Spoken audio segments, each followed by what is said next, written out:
నిన్న ఈరోజు జరిగిన ఈ తుఫాన్ వల్ల కురిసిన వర్షం వల్ల దాదాపు 14 నుంచి 15 సెంటీమీటర్ మన విశాఖపట్నం జిల్లాలో నమోదైంది.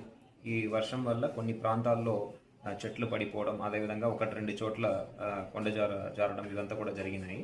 సో దీనికి సంబంధించిన ఏర్పాట్లు మనం చేపట్టాము. అక్కడ ఉన్న లోకల్ స్థానిక అధికారులు కూడా సిద్ధంగా ఉన్నారు. అక్కడ స్పాట్కి వెళ్ళి వాళ్ళని అవగాహన కల్పించడం, వాళ్ళని వేరే రిలీఫ్ క్యాంప్కి షిఫ్ట్ చేయడం అన్నీ కూడా జరిగింది.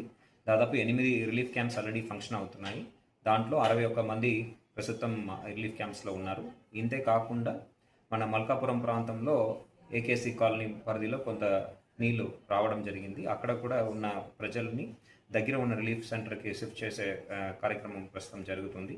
వీళ్ళందరూ కూడా ఎన్ని రోజులు ఉండాలని అనుకున్న రేపు కానీ ఎల్లుండి కానీ వాళ్ళు ఉండి అక్కడ వన్స్ సిచ్యువేషన్ నార్మల్ అయ్యాక వెళ్ళే విధంగా మనము భోజన ఏర్పాట్లు, మిగతా ఏర్పాట్లు కూడా వాళ్ళకి చేయడం జరుగుతున్నది.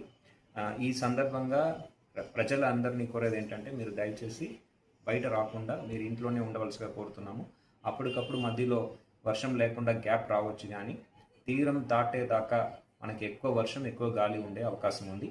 గాలిలో అయితే దాదాపు 70 నుంచి 80 km/h వేగంతో వచ్చే అవకాశం ఉంది. కాబట్టి చెట్లు విరిగిపడే అవకాశం ఉంది. అదేవిధంగా ఎలక్ట్రిక్ పోల్స్ కూడా విరిగిపడే అవకాశం ఉంది. కాబట్టి ఎక్కడ కూడా ప్రాణ నష్టం జరగకూడదనే ఉద్దేశంతో మనము ఈ ప్రయత్నం చేస్తున్నాము. దానికి మీరు అనుకూలంగా సహకరించవలసిగా ఈ సందర్భంగా కోరుతున్నాము. అదేవిధంగా తీర ప్రాంతానికి ఎవరు వెళ్ళవద్దని ఈ సందర్భంగా కోరుతున్నాము. There is a tendency youngsters వచ్చి చూడడం, ఇదంతా మనం గతంలో చూసాము.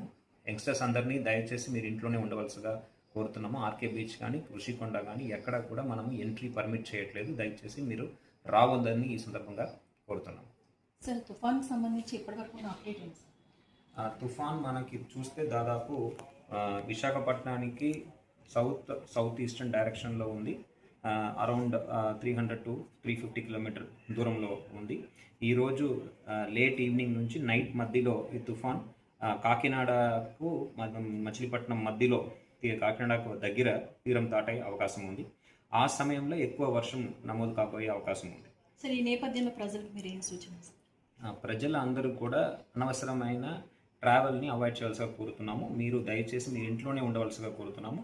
రేపు కూడా మనము వివిధ విద్యాశాఖ సంబంధించిన సమస్యల అన్నిటికీ కూడా మనము సెలవు ఇవ్వడం జరిగింది. Both government and private schools వాళ్ళందరూ కూడా ఇంట్లోనే ఉండవలసిగా, including the higher education institutions, colleges కూడా మనం సెలవు ప్రకటించడం జరిగింది. దయచేసి మీరు అందరూ కూడా ఇంట్లోనే ఉండవలసిగా కోరుతున్నాం. Thank you.